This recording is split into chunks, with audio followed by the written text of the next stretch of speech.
Here are the Super Bowl 58 odds, so let's look ahead. Chiefs favorites, plus 600. Bills are next at plus 700. 49ers, plus 800. Bengals, Eagles, both plus 900. The Pats are tied for 23rd best odds at plus 6,000. That is where we begin the Daily Thread. Because, Bedard, as you're watching, listen, as Patriots fans and people who cover the team, you watch and you inevitably think about where your own team is and how far they are from getting to the Super Bowl. After watching that, where is your head at about where the Patriots are in the process? They're pretty far away. I mean, look, I don't want to be a downer or anything like that. And I do think, look, if they make a few moves and they knock them out of the park as far as, rebuilding tackle and, maybe getting another weapon and, getting some more playmakers on defense, I don't think they're that far away. But, watching them last night, whether you have the transcendent quarterback or you have the team that's deep and great offensive line and all this stuff, you're just like, Pats really don't have that stuff. I don't think they're that far away. I think they're far away from being an elite team. But to me, you should be encouraged if you're a Patriots fan because they've already addressed the biggest need, in my estimation, which is offensive cohesion. You won't see the number of false start penalties that put you in 2nd and 15, 1st and 15, 2nd and 12. That's eliminated. They've also addressed the offensive line, where Greg can tell you, because he's an offensive line pointy head, the discipline, cohesion, all of it was so horrible that they couldn't even run the ball, and that's a strength of their team. So to me, those two things have been addressed. There's some talent on both sides of the ball. They're fairly deep in some positions. I think it can be a good team in short notice. I agree. I think you have to hit on a couple positions, and there are a couple of the most important positions in the sport, tackle and receiver. But I think if you can address those things, the Eagles were a 4-win team a couple years ago. They went from 4 wins to 9 wins to 14. And I know Jalen Hurts has, in that time, come into his own, and he's become one of the better quarterbacks in the league. But you surround the quarterback position with enough talent, and you can get great results. I mean, this guy right here, A.J. Brown, he completely changed their team. They had essentially the same group in terms of weapons. They had the same offensive line. Hurts took a leap.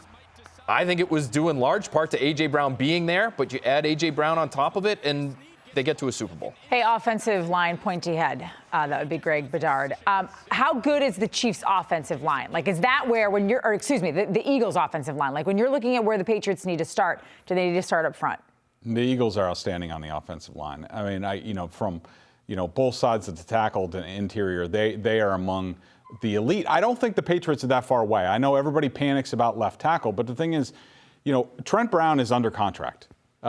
You can't, everybody on the offense, and it gets so frustrating because, our only frame of reference is last year, and they were a complete disaster from, how they changed the language and the line calls and things like that. They put guys in bad positions, including Trent Brown. Trent Brown is a decent enough, if he needs to play left tackle for a year, say you draft a rookie tackle that plays right tackle for a year, you can get by with that. And Cole Strange will be better. He'll have a real offensive line coach. David Andrews is great. Owenu's great.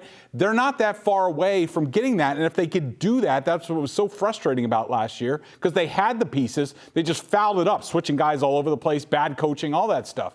They can get back there, and that's a good base for them to start. And it'll give Mac Jones more confidence, because he lacked confidence in anything. Because, Tom, I think a lot of people look at Philadelphia in particular and say, well, they just added they added Devontae Smith and they added A.J. Brown. And if you do that, then you're going to have this spectacular offense. Lane Johnson and Jason Kelce have been there since their last Super Bowl against the Patriots. So, to me, those are staples. But David Andrews is a staple.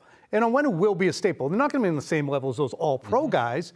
But the most important thing that the Patriots need is cohesive coaching. When you look at the two coaches yesterday, Jeff Stoutland and Andy Heck, both are in their 50s, 10-year veterans, hard-nosed disciplinarian types who instill a discipline and performance level that the Patriots just were so far away from. I mean, Isaiah Wynn had 9 penalties in 11 games. Brown had 9 penalties in his 17, just both off the charts. Can't have it. If they can get that fixed, you should get much better play from Mac Jones. I think the combination of having an offensive coordinator who can give the quarterback answers when he is pressured and add an offensive line group that will keep him clean in the pocket, you could get a much better performance from Mac Jones in 2023. He was great, and you can laugh about Pro Football Focus all you want, but they work with all 32 teams in the NFL right now, and their grades would tell you in a clean pocket, Mac Jones was the 5th highest graded quarterback in the league behind Mahomes, the 5th best Burrow. That's not what I said. And that's not what they're saying either. I mean, he was the 31st ranked quarterback when under pressure this year. So that's a disaster. He's right there with Zach Wilson. But if you can figure that out with some help from Bill O'Brien and some help from your offensive line in terms of better personnel, you should get a much better job from him. And then who knows where you end. Phil's exactly right about, the confidence in the plan. It shows under the pressure statistics, because when you get under pressure, you need to know in the back of my, I know this guy's going to be here. I'm going to trust that this guy's going to be here. And Mac Jones didn't have trust in any of that stuff last year. It wasn't a byproduct of his being panicky either. It was a byproduct of what Greg said. It's trust. I don't think that he's a Derek Carr. What do I do? I think it's like, well, I can't throw another pick because they're already booing me here. And Bill will lose his mind, so I'm just going to fold like a, lounge chair. So, but would he have more confidence in that guys are in the right spot if you have better receivers? Or does it start with the offensive line and then even your Jacoby Myers and your Devontae Adams Devontae Parker. You'd love Devontae Adams here. Devontae Parker are in the right spot because they have the time to get there and there's time for everything. I think it starts with the coaching. I think it starts with the coaching, who's telling the quarterback where to go if there's problems, who's telling the receivers how to run their routes, how to identify the way the coverage is being played, and how they need to deploy themselves into the secondary. Then it's the offensive line, and if you can get all those things to sync up together, you should take off. All right, well, let's take a look at Phil Perry's 2023 mock draft, because it is out, and all that talk about how important the offensive line is. And in the first round, he has the Pats taking Quentin Johnston, a wide receiver from TCU. In the second round, that's when they go to the offensive line. They take Darnell Wright, an offensive tackle from Tennessee. In the third round, they take Steve Avila, a guard from TCU. You can read all about it on NBCSportsBoston.com. Phil, a big TCU fan. We're heavy apparently. on horned frogs. Yeah. So, I mean, for the horn. Tom, do you like how Phil drafted? Would you go wide receiver first round? And can you get a good enough offensive lineman to tackle in the second round? Absolutely. David Andrews is the best offensive lineman the Patriots have had over the last few years. He was undrafted. Micah Mwenu, 6th round pick. You can look up and down a lot of these rosters. The guys, what the hell was Joe Tooney? Third round, yeah. All-pro player. So, yes, you can find him in the second round. And I'm intrigued by Quentin Johnston. It is an evolving league. They are going to lose Nelson Aguilar. I'm not sure Devontae Parker is going to be here for the next 7 years. So you might as well start building. If you got Tyquan Thornton and our old QJ here teaming up, then that's great. Plus, Jonnu Smith's unlocked, and Greg. We're all going to Vegas to watch the Super Bowl. That would be something. I mean, look, I'll trust Phil on this wide receiver. I'm a little bit worried about tackle. I do think you can get guard and some other guys later in the draft. Nate Solder came in the first round. What round was Matt Light in? He was second. Second round. Early. So, you got to get one early. I want the Patriots to get good bang for their buck there. I want somebody who's going to impact the game. Hopefully it's a tackle, but I don't know if there's going to be one there.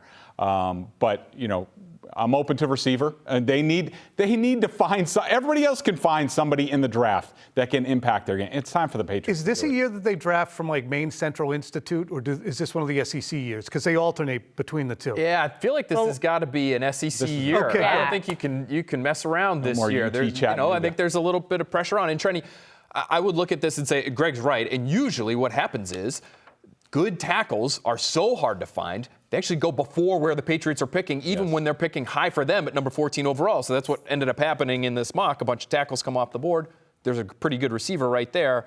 You end up taking the receiver. Well, at the end of the day, guys, you're only as good as your quarterback, and the Patriots still need to find out what they have in Mac Jones. Is the quarterback capable of leading the team to a Super Bowl appearance? Mark Bertrand said today the Eagles would be in the big game if Mac was their quarterback. I think Mac Jones could be in the Super Bowl with the Eagles right now. Yep. I think a lot of quarterbacks right now could be in the Super Bowl with the Philadelphia Eagles. You'd have to say that based on how we talked about it all last week, how they're the best team. I think Jalen Hurts is good. Yes, he is.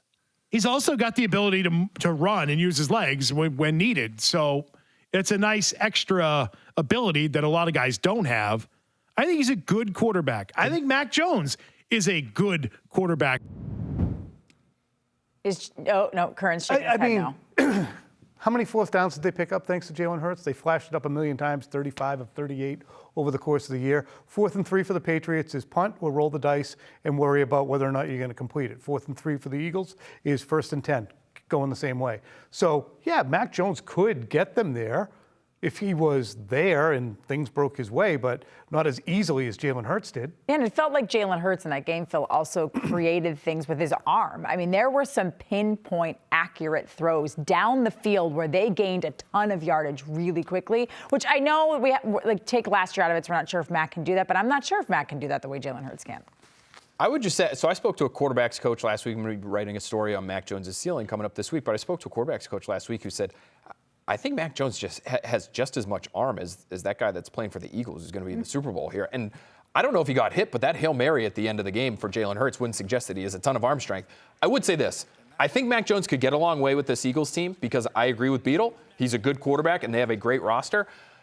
They did such a good job, Greg, of building around his running ability that I'm not sure they are the 14-win team, number one seed, easy coast to the Super Bowl kind of team. It would have to be a different offense because they did a really good job catering to Hurts. I agree. I mean, they sort of run a six-back offense, and those designed runs, they get you some easy yards. I mean, they got him some touchdowns in the game. I mean, I think he had 75 yards rushing. But, here's the thing about Mac Jones. You put him behind an offensive line that only allows pressure 5 times in the game, he's going to be pretty damn good. That 3rd and 14 throw to Dallas Goedert right over coverage, I've seen Mac Jones make those throws back when he had confidence in the play caller and what was going on around him. So I do think in some iteration of that Eagles offense with Mac Jones, I think they would get pretty darn far. When you look at the talent level, too, just real quick, I'm sure we can jump at the skill position guys. Between Goddard, Devontae Smith, Boston Scott, Gainwell, Miles Sanders, A.J. Brown, that's a fleet. I don't know how many players the Patriots have who are better than those 6. Any? Is Goddard better than Hunter Henry? Okay. He's certainly better than Gainwell, for instance. But that's it. You might have one at the running back position. That's another reason why you might draft a receiver in the first round. You just don't have many weapons, Trenni, that scare an opposing defense. Quentin Johnson would be that guy. And that puts Mac in the right position from the jump.